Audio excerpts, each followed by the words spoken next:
Dr. Oz is getting ready to defend himself and his credibility on his daytime talk show Thursday. He announced he will aggressively address the criticism against him and his opposition to genetically modified foods. CBS 4's Natalia Zaya has the story.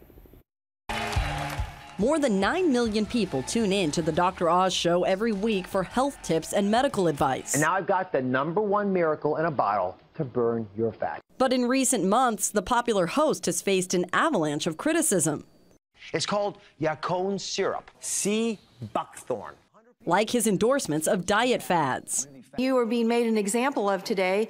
In June, Senator Claire McCaskill publicly scolded him during a Senate hearing. I don't get why you need to say this stuff because you know it's not true. That in an intent to engage viewers, I used flowery language. I used language that was very passionate. Last Wednesday, a group of doctors sent a letter to Columbia University asking them to remove Oz from the faculty.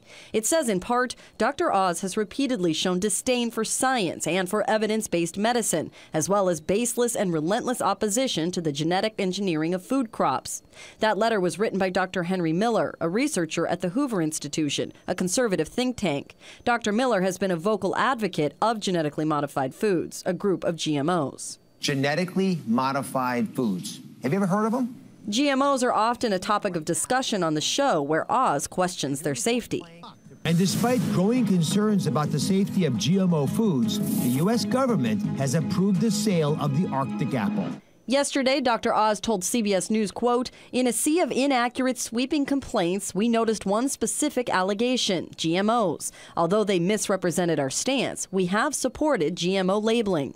GMOs is important to hundreds of thousands of people. What have you found in your research? Dr. Annual Amen is a frequent guest of the Dr. Oz show. He describes the host as thoughtful and empowering. To say that someone should be fired because they're saying what they believe on television, I think is just ridiculous.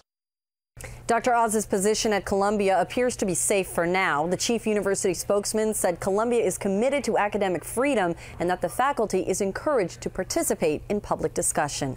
Natalia Zaya, CBS 4 News.